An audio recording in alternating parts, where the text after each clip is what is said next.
65. Eternity looked out from her on time. In the little hermitage in the forest's heart, the old beauty smiled of the terrestrial scene. She too was her old gracious self to men.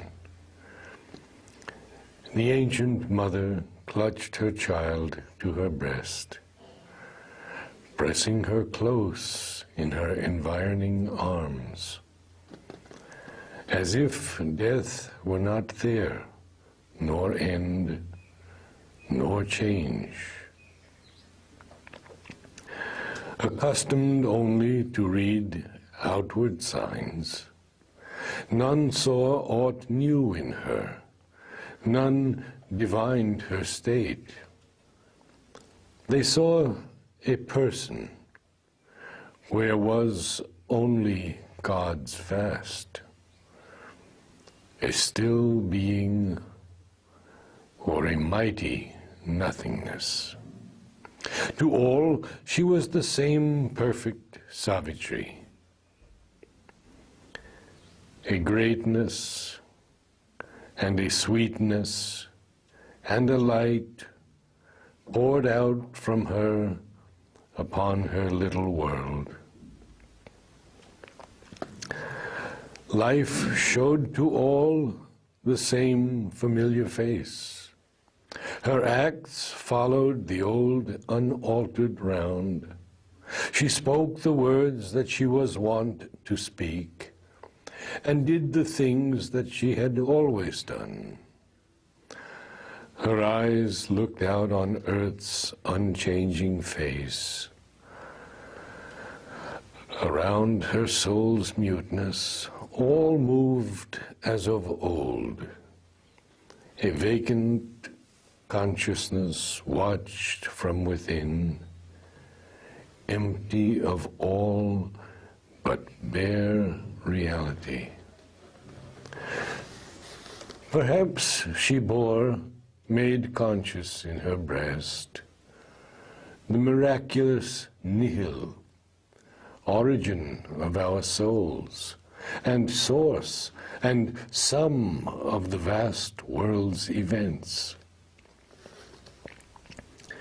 It used her speech and acted in her acts. It was beauty in her limbs, life in her breath. The original mystery wore her human face. Thus was she lost within to separate self. Her mortal ego perished in God's night. Only a body was left, the ego's shell. An impersonal foresight could already see. Yet all was not extinct in this deep loss. The being traveled not towards nothingness. There was some high surpassing secrecy, and when she sat alone with Satyavan, her moveless mind with his that searched and strove, in the hush of the profound and intimate night, she turned to the face of a veiled, voiceless truth, hid in the dumb recesses of the heart, or waiting beyond the last peak climbed by thought. Out of that distant vast came a reply. Something unknown, unreached, inscrutable, sent down the messages of its bodiless light, and spoke immortal things through mortal lips. Or, listening to the sages of the woods, in question and in answer, broke from her high, strange revealings impossible to men. Something or someone secret and remote took hold of her body for his mystic use. Her mouth was seized to channel ineffable truths. Knowledge unthinkable found an utterance. Astonished by a new enlightenment, invaded by a streak of the absolute, they marveled at her, for she seemed to know what they had only glimpsed at times afar. These thoughts were formed not in her listening brain. Her vacant heart was like a stringless harp. Impassive, the body claimed not its own voice, but let the luminous greatness through it pass. A dual power at being's occult poles still acted, nameless and invisible. Her divine emptiness was their instrument.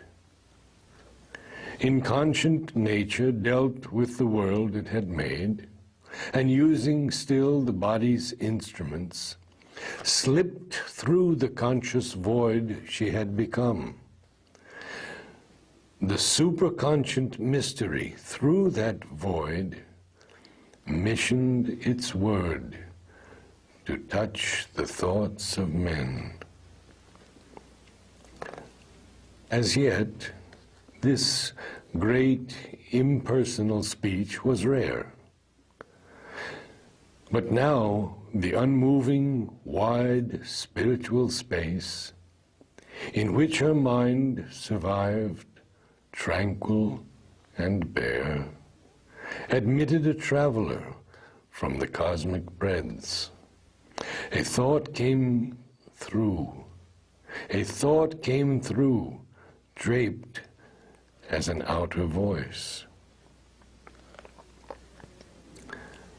There was no person there, no centered mind, no seat of feeling on which beat events or objects wrought and shaped reactions, stress. There was no motion in this inner world. All was a still and even infinity. In her, the unseen, the unknown waited his hour. But now she sat by sleeping Satyavan, awake within, and the enormous night surrounded her with the unknowables vast. A voice began to speak from her own heart that was not hers, yet mastered thought and sense.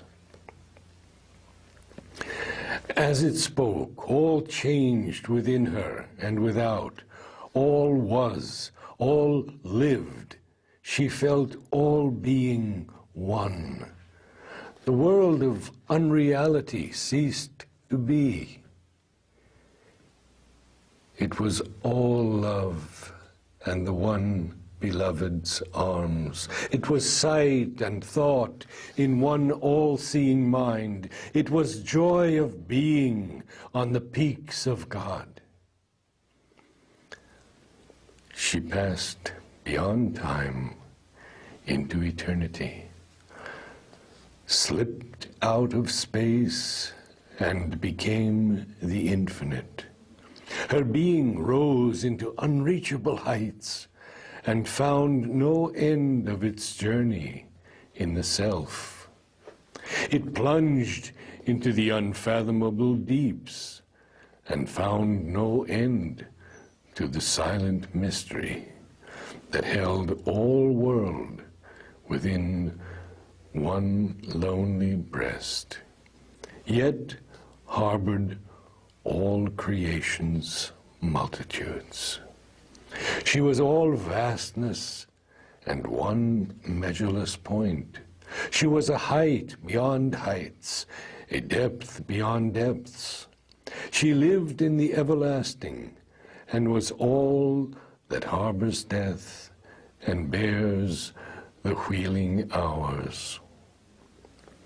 All contraries were true in one huge spirit, surpassing measure, change, and circumstance.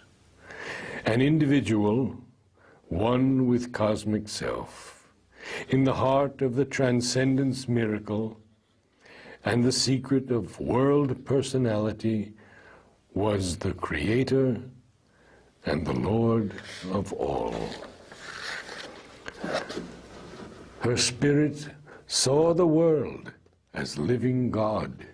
It saw the One and knew that all was He. She knew Him as the Absolute's self-space, one with herself and ground of all things here, in which the world wanders, seeking for the truth, guarded behind its face of ignorance. She followed Him through the march of endless time. All nature's happenings were events in her. She was a single being, yet all things. The world was her spirit's wide circumference. The thoughts of others were her intimates. Their feelings close to her universal heart. Their bodies, her many bodies kin to her. She was no more herself, but all the world. Out of the infinitudes all came to her. Into the infinitudes sentient she spread. Infinity was her own natural home. Nowhere she dwelt, her spirit was everywhere. All nature reproduced her in its lines. Its movements were large copies of her own. She was the single self of all these selves. She was in them, and they were all in her. She was a subconscient life of tree and flower, the outbreak of the honeyed buds of spring. She was thought and the passion of the world's heart. She was the Godhead hid in the heart of man. She was the climbing of his soul to God. The cosmos flowered in her. She was its bed. She was time and the dreams of God in time. She was space and the wideness of his days. From this she rose where time and space were not. The superconscient was her native air. Infinity was her movement's natural space. Eternity looked out from her on time.